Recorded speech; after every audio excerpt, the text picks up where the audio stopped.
Hey, Pretty Girl Club. This is one of my Patreon episodes. I was going to upload this to the Patreon, but I decided to release it on YouTube so that the people who are not a part of the Patreon can get an idea of the types of topics I talk about in there. So, in the Patreon, that's where I do a lot of custom content. That's where you guys can ask me a question and I will make an episode where I respond to it. Some of the episodes are kind of like audio style podcasts, and then other episodes are video style. Anyway, here goes. Hey, Pretty Girl Club. So, this episode is going to be on how to spend your 20s in terms of like relationships or how to level up in your 20s. I think I did an episode kind of similar to this. And in this episode, I'm just going to kind of talk about how I spent my 20s and the best things that I did and kind of the worst mistakes that I made. So, the first mistake that I ever made, I was actually 19, and that was dating a Dusty. So I was planning on doing a full episode on this. Maybe I will, but this guy, he went to my college and we dated for about a year and a half. So actually, I think I was 20 when I broke up with him, or 21. Oh, actually, no, I was 21 when I broke up with him because I remember he made me cry on my 21st birthday. But this guy, he was so addicted to video games that he would miss out on class, and we had the same major, so he would want me to go to class, take the notes for him, do his homework for him so that he could pass. He would want me to remind him of like when certain tests were and things like that. And so, me being the idiot that I was back then and the pick me that I actually was doing this for a little while. And then it got to the point where this guy, he stopped going to class, so much so to where his GPA was a 0.5, like not even a 1.0. I didn't even know that your GPA could go down that low. I didn't know that was even possible. Anyway, so his GPA was a 0.5, and this guy decides that he wants to join the fraternity. And so he was like, oh, I need to get my GPA up. And he wanted me to help him do that. And also, over time, he started complaining about money. By the way, he had no job. I had a job, and I was also interning. I was doing modeling. By the way that I met this guy was from doing modeling. So he was a male model, and I was just not very smart back then. But anyway, he wanted me to drop out of college. Once he realized he was flunking out and once he didn't make it in the Kappas, he wanted me to drop out of college so that I could be with him and we could just both work and pay bills and stuff and just kind of get out into the real world. He was trying to convince me that both of us were smart enough to still make it even without going to college and finishing college. And also, he wanted me to help him to pay for college because he was like, oh, I can't afford to stay here. I might have to drop out and like take a semester off until I can get the money or somehow find a way to come back to college. And then he wanted me to apply for him for like financial aid, grants, and scholarships and stuff. So he was absolutely distracting me from my own purpose. But the reason he was doing this, though, was because he saw how successful I was. So when I was in my late teens to early 20s, that was when I was working a job. I had multiple internships. At one point, I had one job, two internships, and I was doing modeling on the side. So my days would be from 5 a.m. all the way until 11 p.m. That's how hard working I was. But I feel like sometimes guys, they will see a woman who's beautiful and confident and accomplished, and they will do their best to latch on to her in hopes that some of that privilege and some of those achievements will trickle down onto them. And this is true for women as well. This is why I say you should decenter men, because you don't want to be the type of woman who feels like you have to latch on to a man just to live a good life. You want to be the type of woman who is, you're such a bad bitch, basically, that you can have a good life yourself, whether a man chooses you or not. So that way, if that man ever like cheats on you, abuses you, or decides he doesn't want you anymore, your life is not ruined. But anyway, with this boyfriend, I realized very quickly that he was a huge mistake, and so I obviously dumped him. This guy stalked me to another state. He broke into my apartment. And that was like one of the scariest moments of my life because I was like, how did he get... The building was a gated, it was a closed in building. You had to have a card to swipe to get in. So that means he had to have like convinced someone that he lived there and he forgot his card and somebody swiped him in because a lot of students lived there and he still, he looks like a student or whatever. And so he was able to get into my apartment. He must have been able to talk to the person at the front and convince them like, oh, I'm looking for Exoticals United. I'm supposed to be helping her move or, lying to them. And then because there are so many young people working there and students working there, there was no questioning of him. So this guy was able to stalk me to another state after he had dropped out of college, and he broke into my apartment. I walked into my apartment, the door was locked. I unlocked the door and came in, and he was standing right there saying, like, why don't you want to be with me? Blah, blah, blah. And I was like, oh my God. And I was so scared. I kicked him out of my apartment, obviously. I was like, get out of my apartment. He had brought his whole bike into my apartment. So I don't know if he took a bus and then biked or something. I have no idea. But his bike was in my apartment. And I remember even when I was hanging out with my friends, one time he biked. He knew me well enough to know like the places that I would kind of hang out. And I remember one time he kept calling my phone, and I was so stupid back then. Like, I did not know about the freaking block button. Well, I did, but I was one of those dummies that was like, oh, I don't have to block him. I can just like not respond. I can just, have the feeling of him calling me and I don't pick up or whatever.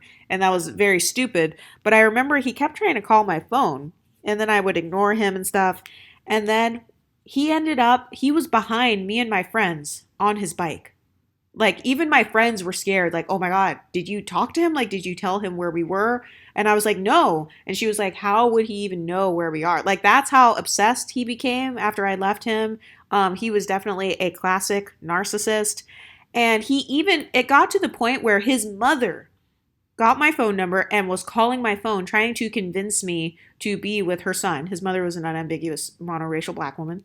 And by the way, this guy, he was also abusive. So this is the same guy who, like, he threw pots and pans at me before.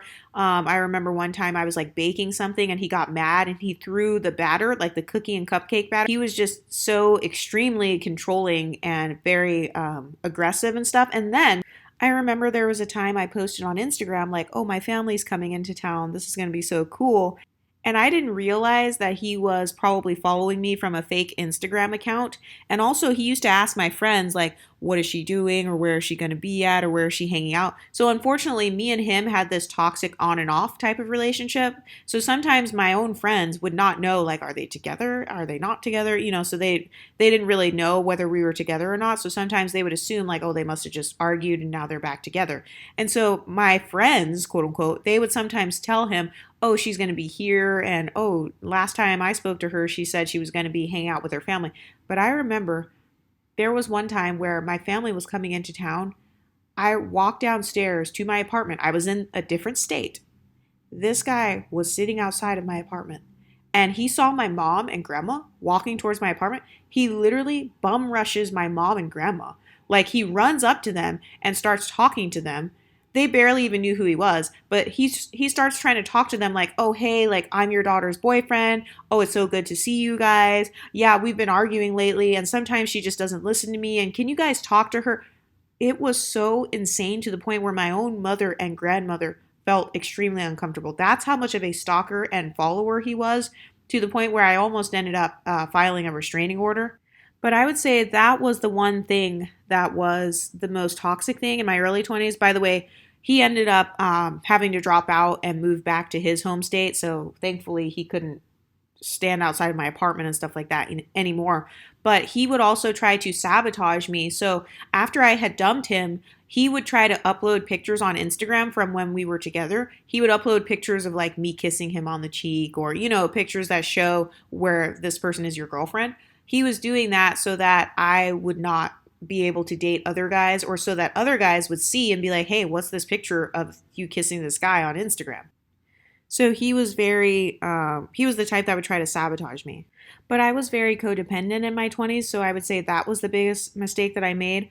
But the best thing that I did in my 20s was I was very ambitious. Like, I was always willing to experiment with whatever I was interested in. So if I was interested in makeup artistry, I would start volunteering to do my friend's makeup for free in hopes that somebody would notice and be like, oh, wow, like, can you do my makeup? I remember I would like experiment with trying to create my own hair products and just like being creative and all that. Oh, and by the way, I was only able to do that after I dumped this guy, because that relationship was such a huge distraction. It literally got to the point towards the end of the relationship to where I was crying every day. I almost felt like I had to be to a point of tears just to get this guy to stop like badgering me and negging me. But again, I was very stupid when I was 19, 20 years old. Oh, and as far as on my 21st birthday, So he didn't have a car, of course. So we took the subway to go to this diner that he was taking me to for my birthday. And I guess, like, so in the subway, it was really crowded. Like, a lot of people were walking around and stuff like that. And I ended up getting lost from him. Like, he got lost in the crowd and all that. And I remember when he finally found me about 5 minutes later, he was like, "Why would you walk away from me? Why did you start walking all fast? Why were you doing this?" And he just started badgering me so loud. This was in the freaking subway station. So there were like hundreds of other people around. I felt so embarrassed. I felt so sad and upset. This was on my birthday. I felt so sad and upset to the point where I literally started crying.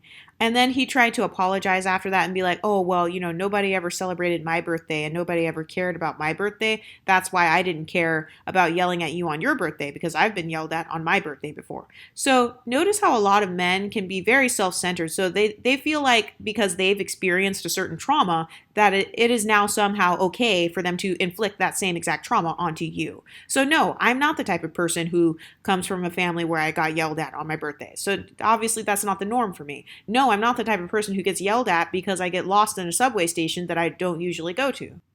But getting rid of that distraction was actually a really great idea. Like, just dumping that guy completely, blocking him. And then I was able to focus more on myself. I remember actually, so when I was with him, I gained about 30 pounds because I was always in his apartment and stuff. I didn't have access to a gym. Like, I didn't pay for a gym membership or go to the gym on the college campus because I was so busy being a pick me for this guy or whatever.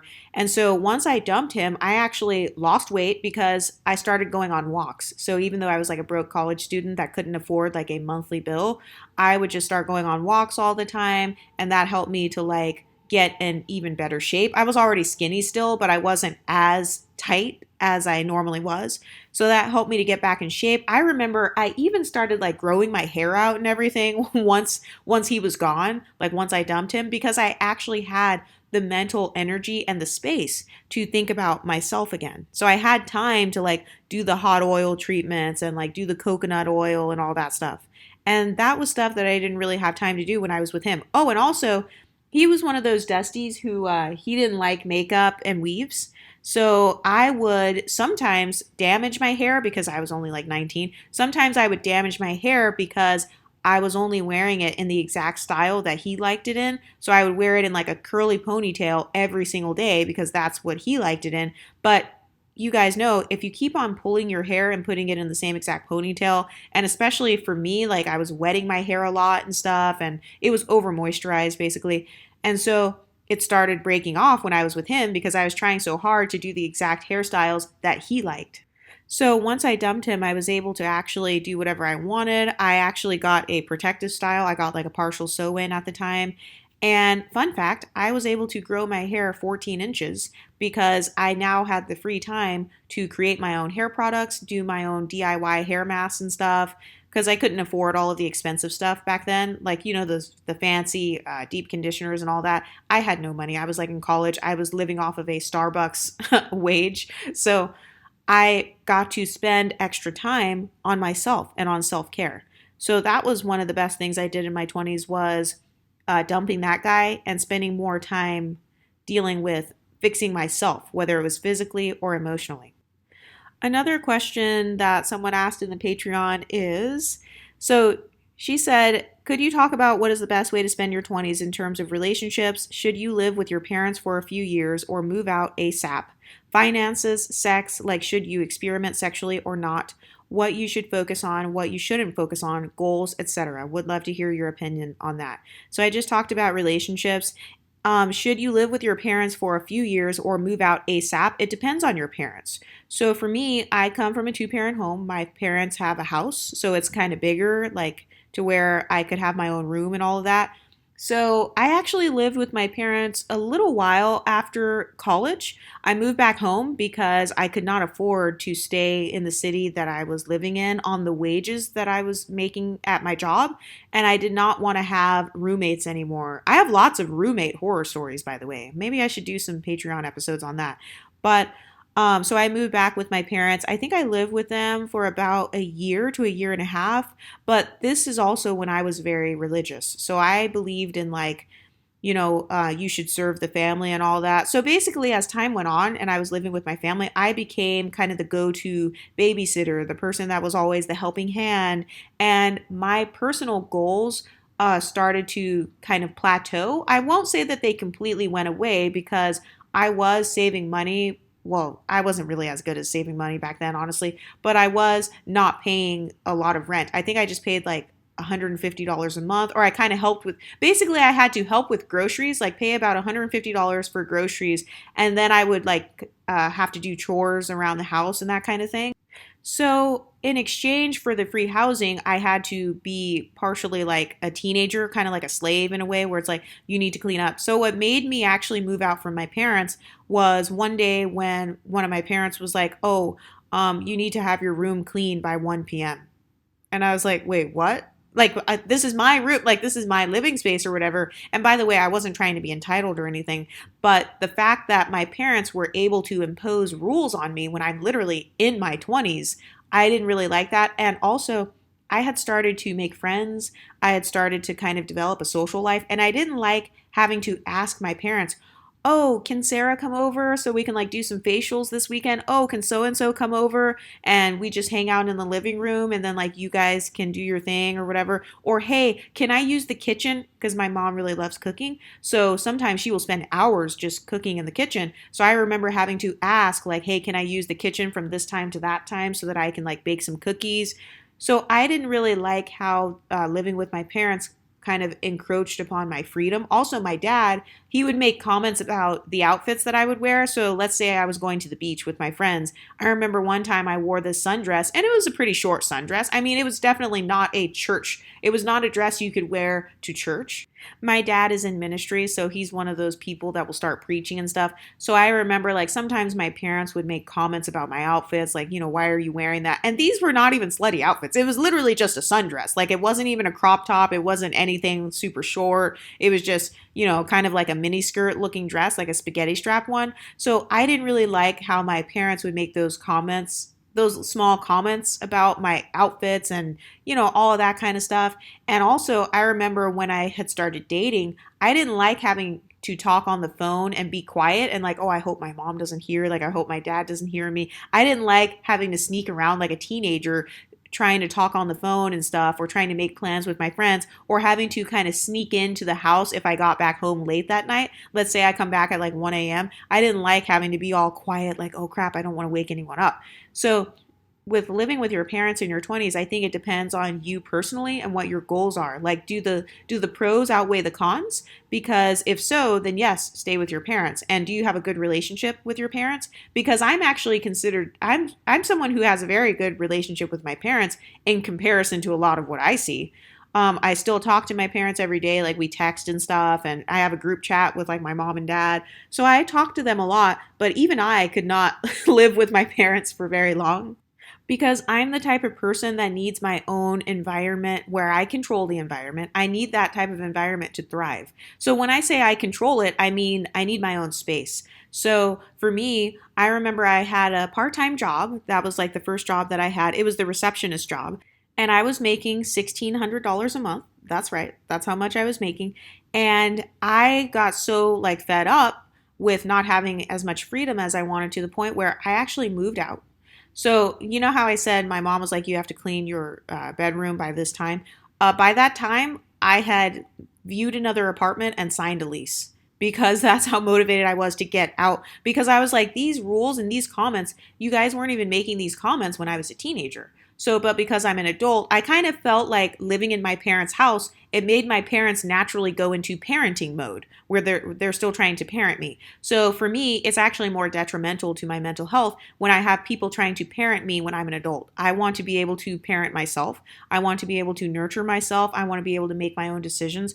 And also, if you have a different belief system than your family members, let's say they're religious and you're not. Let's say they are very culturally, like they're very monocultural and you're not. So I know some of you guys on here, you guys are like Ethiopian or you come from a different background. Maybe your parents have an immigrant background and you are Americanized and you kind of live more of an American lifestyle and maybe they don't agree with it. I dealt with some cultural differences in my family to where it's like, they're into the Christian culture and very conservative and stuff like that. And I'm not really like that anymore. I was raised like that, but I'm not really like that. I want to be able to go out and do what I want. I don't drink or anything, but still, I want to be able to have freedom to like talk on the phone and like have friends over whenever I want.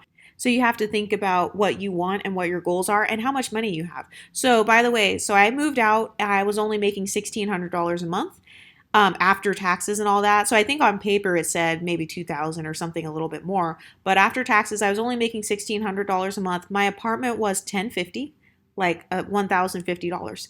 That's how much I wanted to live by myself, and I'm so glad that I did. By the way, I that was one of the best decisions that I had ever made. That was my first time living on my own. I had my own apartment for the first time. I remember I was so excited about decorating it and stuff. By the way, I totally fucked up my credit by doing that because I went crazy on spending all of my credit cards on trying to furnish that apartment and like make it look all cute. So I did some very dumb stuff in my 20s. But anyway, I still don't regret moving into that apartment because I had my own sense of freedom. So here are some of the things that happened when I moved into my apartment. I learned how to cook like really well for myself. So one of the things that I bought for the first time was a crock pot. I had never like bought any kitchen appliances for myself or anything. So I bought a crock pot. Yes, I bought it on a credit card. Yes, I fucked up my credit when I was that young. But that was my first time learning how to use all of the different kitchen appliances, and I could spend hours in the kitchen just learning what I wanted to do. So some good habits that I actually developed from when I got my first apartment was I learned how to meal prep. So every Sunday in the afternoon, I would spend 3 hours meal prepping for myself. So I would have something going in the crock pot. I would be making my overnight oats. I bought all of these little mason jars. Well, I got them from Walmart. You guys know how I feel about Walmart, but back then I used to only be able to shop at places like Walmart because I was only making $1,600 and my rent was $1,050. So I would drive to Walmart. I got some mason jars from there. And then I got like the big thing of oats that you can get from Walmart, like the raw oats. And then I got some frozen berries from Walmart. And then I think I got some sort of yogurt, like vegan yogurt, because I don't like the actual yogurt with dairy. So I got some vegan yogurt, and then I started putting honey and stuff in it, and Nutella and peanut butter, and I made my own overnight oats. That was when I learned how to do that. So that was kind of a somewhat healthy meal that I could bring to work because one thing that I learned how to do was meal prep so that I could have my lunches. So I set up a budget for myself for the first time when I moved into my apartment. So my monthly budget for groceries was anywhere from $75 to $115. That's a very low budget, but like I said, $1,600 and my rent was $1,050. So I was able to try to finesse free meals. Yeah, it was very dusty, but I was able to get free meals sometimes from my parents, or like I told you, my family members are like in ministry and stuff. So sometimes I would go to a family member's church and they would have like a cookout or whatever. So then I would be like, okay, good, because now that's one less meal that I have to get this week.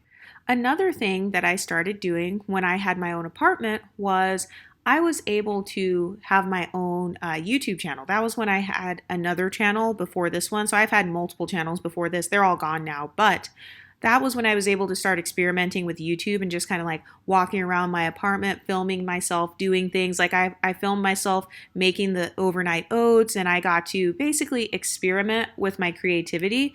I got to experiment with things like playing the piano. So that was something that I may not have been able to do in my parents' house because sometimes if my parents were sleeping or doing something or on the phone or whatever, they would tell me to be quiet in the house because the walls were kind of thin, so you could kind of echo. So I got to do all kinds of things, make all kinds of noise, have as many people over as I wanted. So I would say if you're going to live with your parents, you may want to have a plan set in place, and you definitely need boundaries. But I will say, I don't think that adult children can live with the parents without the parents eventually getting on that child's nerves. So I think if you're going to live with your parents, you just have to accept the fact that they're going to get on your nerves. And so you may want to be actively saving your money so you can get out. If I had the option, and actually I took this option when I was 19 by moving away, if I had the option, I would rather live in a rented room or a rented basement apartment or something than live with my parents if I really had to choose. Because it's like, if I'm going to have roommates, I'd rather have roommates who they don't feel entitled to tell me what to do. At least roommates, for the most part, you can kind of like, you don't have this inherent power balance or power imbalance that you would have with your parents. You don't seem to really have that as much with roommates, although I do have some bad roommate stories. So I would say if you can live by yourself, that would be the first option. But if you are too poor to live by yourself, or you can only afford a couple $100s a month or something, I personally would rather live with other roommates where there's like house rules and stuff that all of the roommates follow, as opposed to living with my parents. Also, another benefit that I gained from living on my own was I started tinkering with like event planning, and I got to have people over. I would have these little small dinner parties at my apartment. So I remember one time I had this little girls' night on Valentine's Day. It was like a Galentine's Day. So I got to do all types of fun, creative stuff that didn't really fit in with my family's habits. So if you are the black sheep in your family and maybe you don't fit in, then I would definitely recommend living by yourself, because then you can still be who you actually are. You don't have to worry about family members saying like, "Oh my God, why are you playing your music so loud?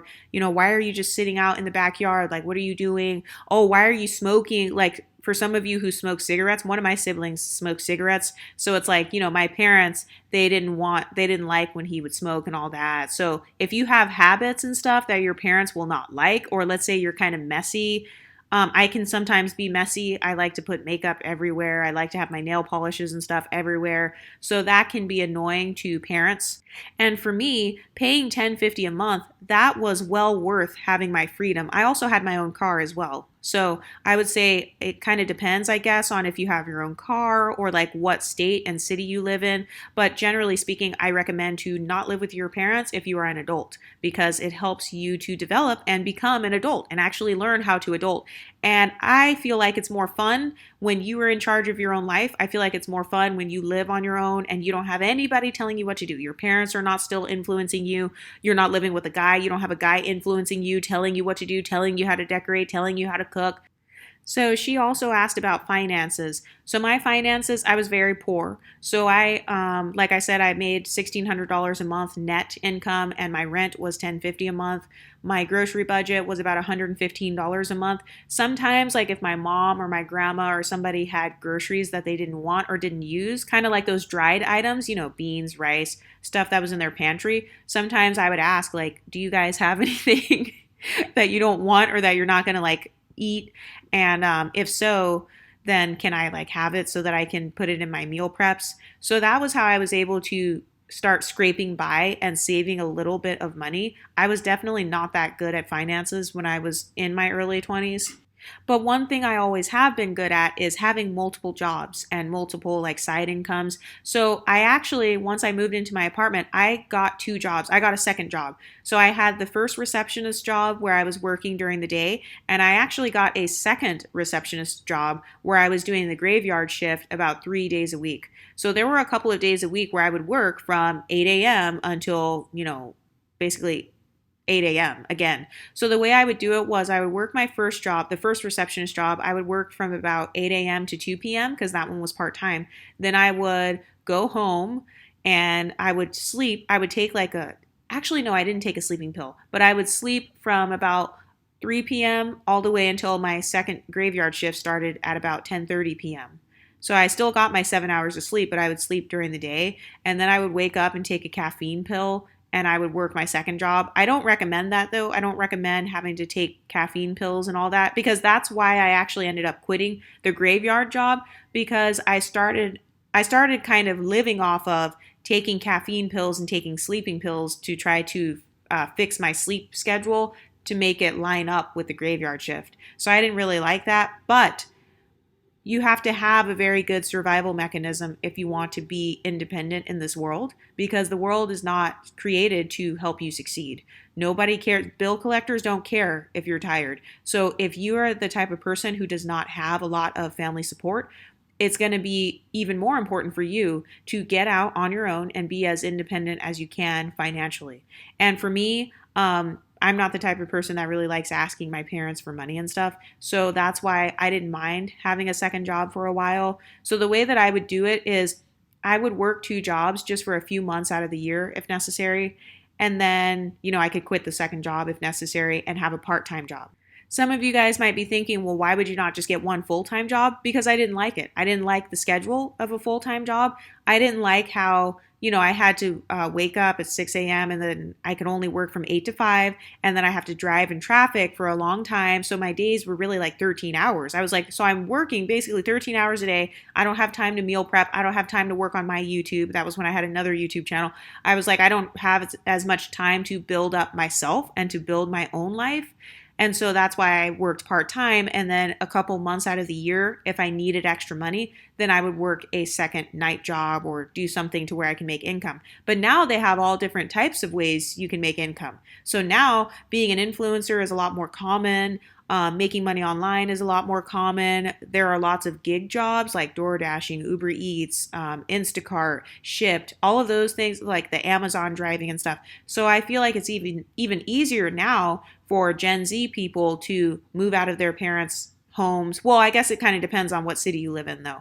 So, like I said, my rent at that time was only $10.50. I'm pretty sure that the cost of living is much higher than that now. But the key is you have to know how to find an apartment that meets your personal standards. So, in the city that I lived in, studio apartments were not a thing because I'm from a suburb. So it was just one bedroom, two bedroom, three bedroom. But if I would have had access to a studio apartment, I would have done that and paid even less back then. So you have to ask yourself, am I willing to live in the hood, or would I rather have to pay more to keep up with a higher rent? So for me, I tried living in the hood before and I ended up moving out of it because I was like I would spend a lot of money on gas driving to the nicer parts of town. So that was when I discovered about myself, oh, I'm the type of person that it's worth it to pay more money to just live in the exact neighborhood I want to live in because then I'm not spending all of my money on gas and on trying to get to the place where I actually want to hang out. And I also learned a lot about myself just living by myself in general. I learned that I'm the type of person who I have to live in an area that I'm excited about because living in a place that I'm excited about, that actually motivates me more to want to make the money to maintain that lifestyle.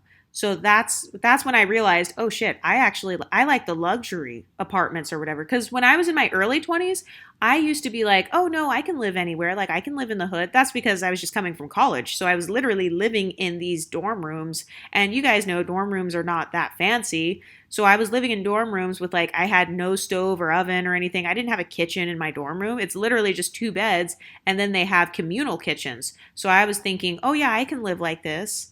But in reality, no, I thrive better when I live in some sort of luxury apartment or like at least a nice apartment in a luxury neighborhood.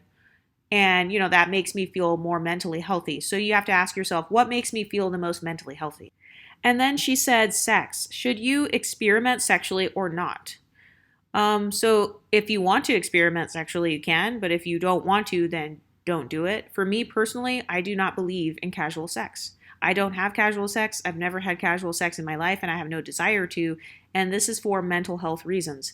I personally, I don't feel like it would increase my mental health to sleep with a guy and he never sees me again because what makes me feel good around a guy is if that guy is investing a lot of time into me and energy into me and kind of like being there for me emotionally and stuff. So for me personally, it didn't make sense for me to have casual sex with guys. So that's why I didn't do it.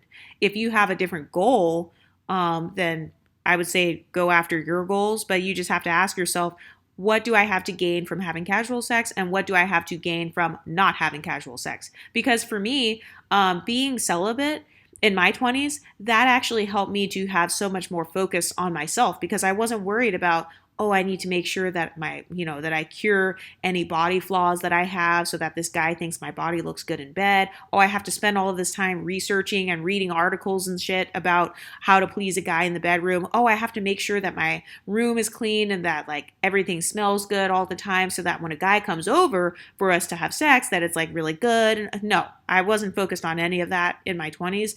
I got to focus more of my attention on how can I work out? That was when I was like running 7 miles a day. That was when I was eating eating like nuts and stuff, and like drinking a lot of smoothies and making the smoothies. That was when I was experimenting with waking up at 5 a.m. Like, does my body thrive? Am I a morning person? Am I a night person? That was when I was doing tea cleanses and stuff. That was when I was doing like waist training and all that. I first started getting into that. That was when I first started getting into makeup and hair. I got to experiment with all of those things in my 20s because I was not focused on sleeping with guys. And I truly can say that at least after I broke up with the crazy guy, at least I was decentering men, even if it was only for a couple years in my 20s. So those 2 years, those 2 years that I spent like decentering guys and stuff, that was when I got to know myself better. I also started getting into thrifting at that time because, hello, no money. So I started spending my time traveling to different thrift stores in my city and learning how to thrift for myself so that I can have cute clothes, but they were still like really cheap. That was before Shein existed and Temu and Fashion Nova. So if I were in my early 20s, I wouldn't even have to thrift. I would probably just get stuff from one of those websites. But yeah, I got to spend a lot of time doing that. And so, as far as sex, yeah, I think it just depends on what your sexual goals are. Like, is your goal to experiment? Because experiment for who? Experiment so you can impress a guy, or experiment so you can, I don't know, have fun? So it just depends on your attention there, or your intention with that. Then you said, what should you focus on? What shouldn't you focus on? Goals, etc. Would love to hear your opinion on that. So as far as what you should focus on, like what I focused on in my 20s was I really did want to be successful. I wanted to be wealthy. I wanted to have influence. And so I focused on trying to develop myself in the best ways that I could. Oh, I forgot to say, I read one book per month, I think. Actually, no, I read over 250 books or something like in 1 year because I was doing this challenge with myself where I wanted to read a lot and like just become smart and, kind of have personal development. I was basically a personal development junkie in my 20s. And that was because I was single. I was like, I didn't drink. I still don't drink or smoke or anything. So I didn't have to spend all of my money on going out to bars and buying drinks and buying bottles at the liquor store and buying weed or whatever. So I had more money and time to spend on things like books, or I would listen to YouTube videos and stuff. Like, I would watch a lot of videos about how to do my makeup, or like how to look professional, how to be successful in life. That was really what my goal was in my 20s. So I didn't quite know exactly what I wanted to do yet with my life as far as career and stuff. So that's why I was in an experimental phase with trying to find what types of things am I interested in. I also focused a lot on getting to know myself. So that's when I was doing a lot of those personality tests. I was looking into a lot of psychology stuff because my goal was to try to understand myself and my personality and how I can thrive, and like what goals can I meet with my personality type? You know how different people, they have different styles of learning or different traumas that may affect their decisions. I was spending my time in my 20s trying to focus on that stuff.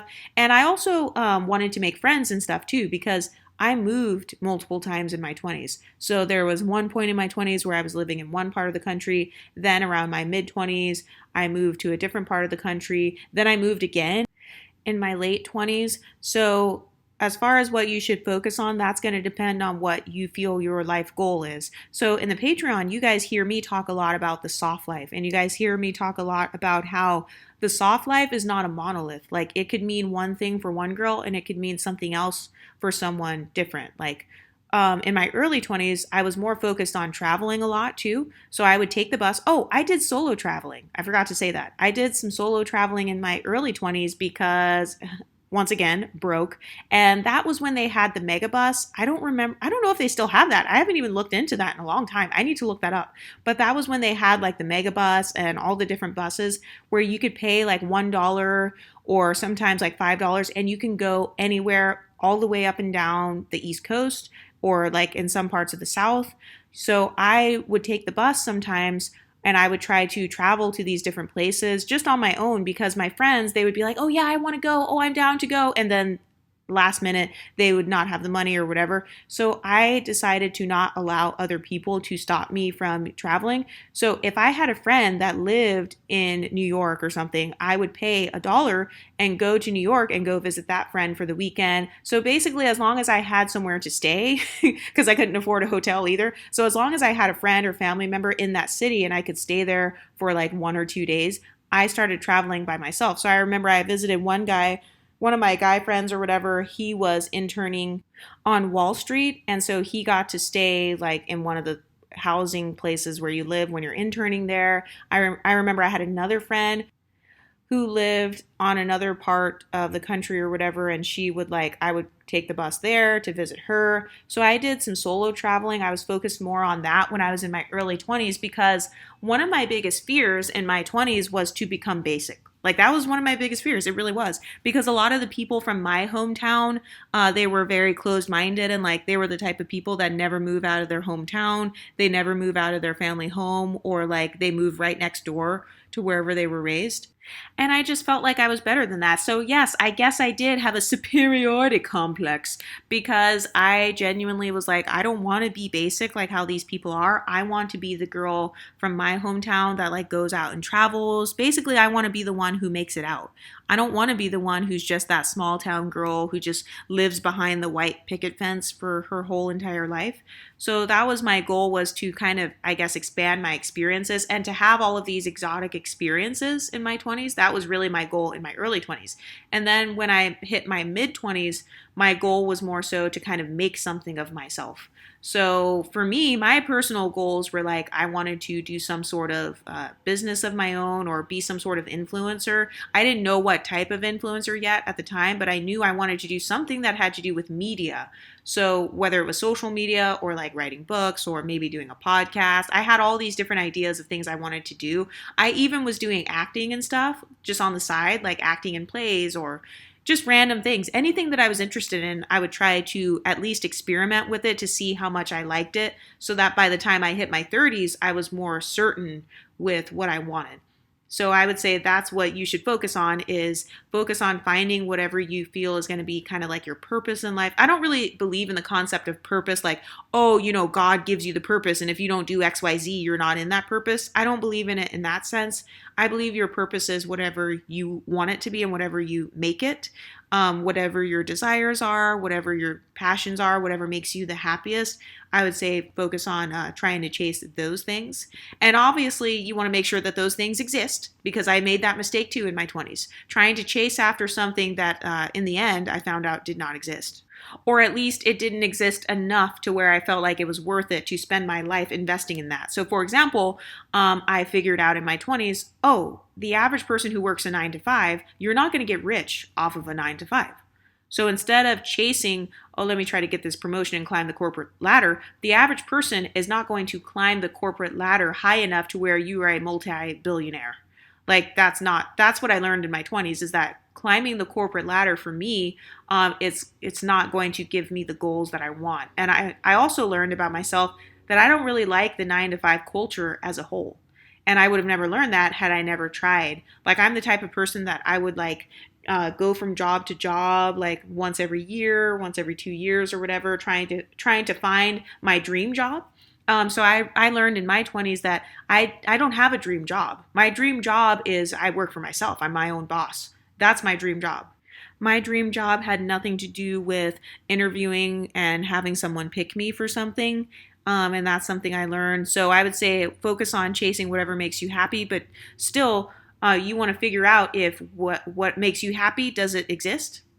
Because for me, some of the things I was chasing or some of the things I had been taught were things that didn't actually exist or things that did not make me happy. So another thing was like being a submissive woman, being a submissive wife, being kind of this meek, humble woman in the presence of a man in hopes that he will pick you and then you will live happily ever after. So that was me chasing something that did not exist. Or at least it did not exist enough to the point where I felt like it was worth spending the rest of my life chasing it. So those were some of the other things that I learned in my 20s. So focus on finding like what makes you happy, and then try to make sure that whatever you're chasing after, that it actually exists. And some of that will require experimenting, and that's okay. It's okay to make mistakes. So like you asked if you should experiment sexually or not. there's no way for you to answer that unless you actually were to think about that, or think about whatever your goals are. And in some cases, there are some cases where you kind of have no choice but to actually try it.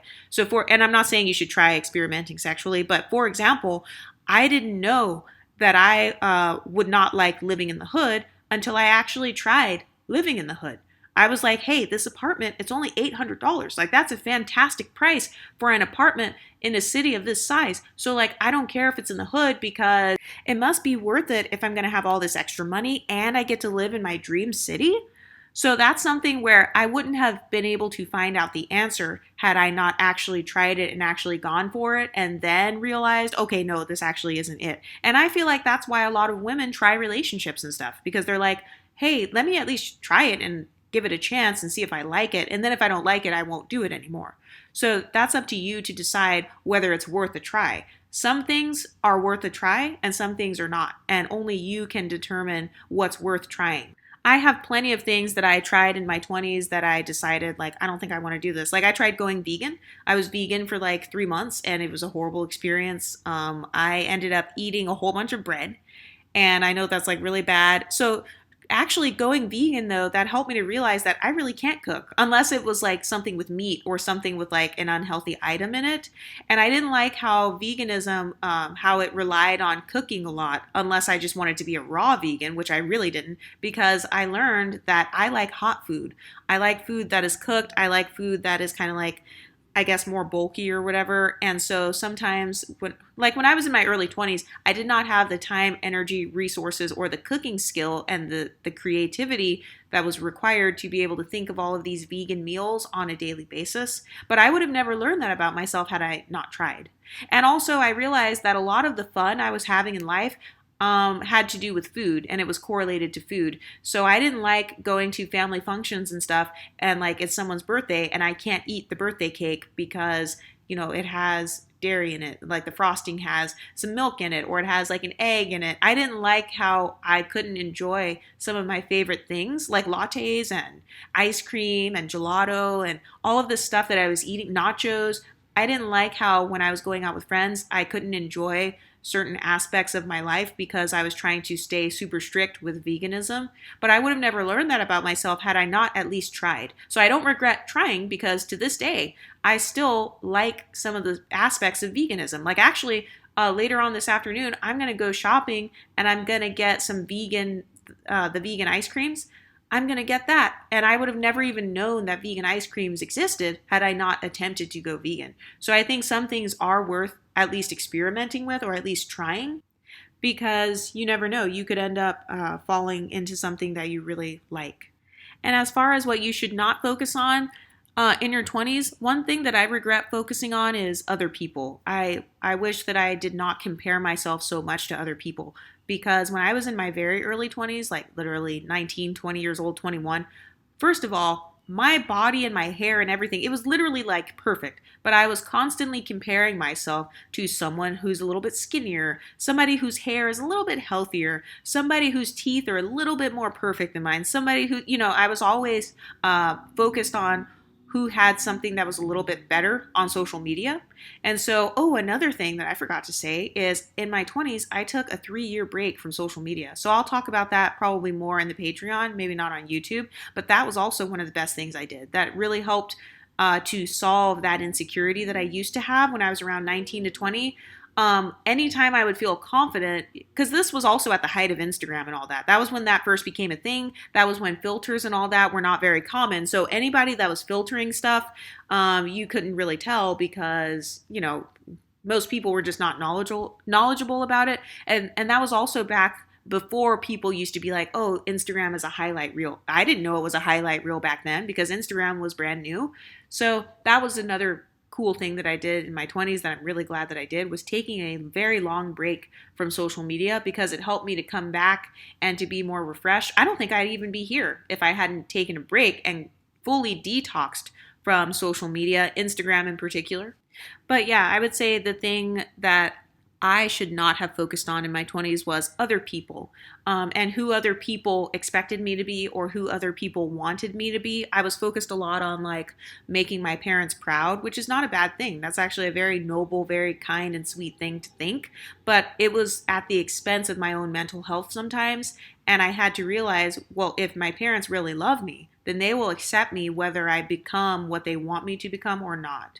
Like they will accept me whether I start my own company or not. They'll accept me whether I get my master's degree or not. So I wish I would have focused less on other people's expectations of me and impressing other people. I wish I would have focused less on that and more on impressing myself. I want to impress myself with my bank account. I want to impress myself with my cooking skills. Who gives a fuck about what other people think of me? Other people will never be satisfied with me. Other people will always have some shit to say about me, so I might as well do whatever the fuck I want. And I came to that final realization around 29.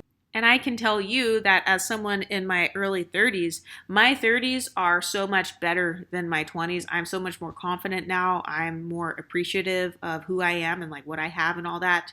And I wouldn't be here had it not been for who I was in my 20s. Anyway, I hope this episode helps. I hope you guys like this episode if you are not a part of the Patreon.